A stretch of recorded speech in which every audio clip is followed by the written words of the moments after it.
talk to you about your experience then in as far as these matters are concerned. Thanks indeed again, Cap, for coming through. What are you flying at the moment? You know, I'm the CEO of Springbok Classic Air, and we operate Dakota DC-3 on flying safaris. And but I'm familiar with DC-3s. I've been associated with DC-3 Dakotas for 45 years. Yeah, and about this one, tell us about the condition in which it may have been. I mean, it's over 60 years old. You know, may I just start off by offering my most sincere condolences to all the deceased on the aeroplane. I knew one of them. And I would also like to offer my condolences to the Air Force.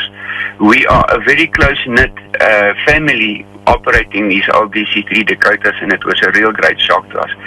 About the DC-3, the C-47 Dakota, more than 15,000 of them were manufactured, and that is testimony to the quality of the aeroplane, number one. Number two, they've been flying for over 75 years, and there are still hundreds of them flying in the world. And it's such a good aeroplane that they've decided to actually upgrade it, make it modern, like the one that crashed.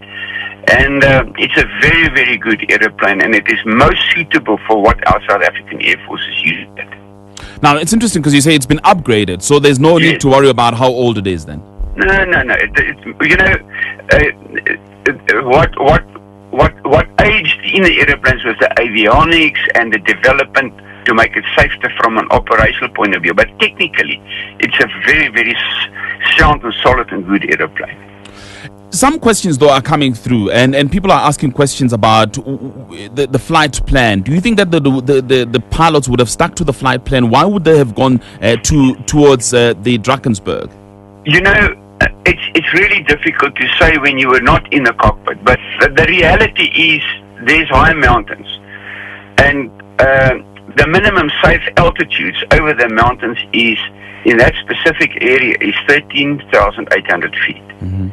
So ideally, they should have been about 13,800.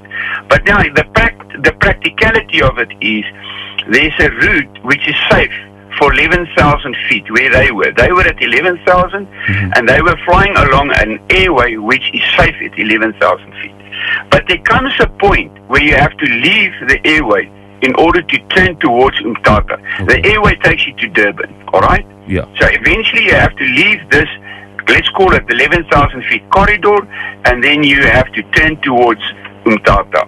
Now, we don't know why they possibly turned maybe a little bit too soon away from this 11,000 feet corridor, or alternatively, there was weather which forced them in that way, and they thought they were in a different place than what they were actually at. It's really difficult, but I can just say that I was flying on that specific day, and the weather was intense. It was really, really bad. So nobody really knows what went on in the cockpit, and only the investigation will reveal that. But ultimately, your suspicion would be it has a lot to do with the bad weather. You know what? It was a contributing factor. Definitely.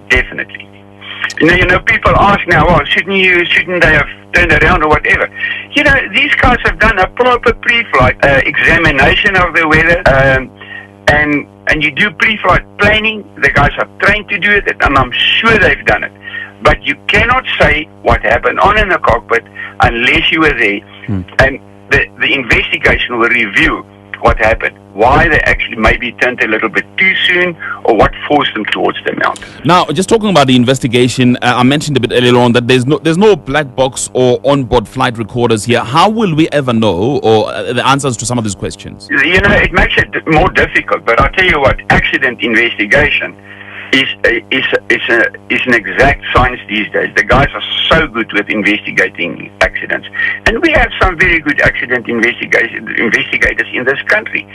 So there's no doubt that they would get very close, if not 100%, to the cause of the accident, but they will get very closer with other data, which not necessarily would normally be contained in the black box. But in terms of the experience of the pilots, you have absolutely no doubt that they were properly experienced. Yeah, absolutely. I mean, they were both fairly senior guys. They've had years and years of experience flying the airplane. And, you know, the Air Force will not allow those guys just to get into an airplane. If they're not properly trained, they're not properly current to fly that airplane. And especially also in the light of the incident that occurred 3 or 4 weeks ago with another C-47 at Umtata. All right, really thank you very much for your time this morning. Captain Philippi Vermeulen, he's a retired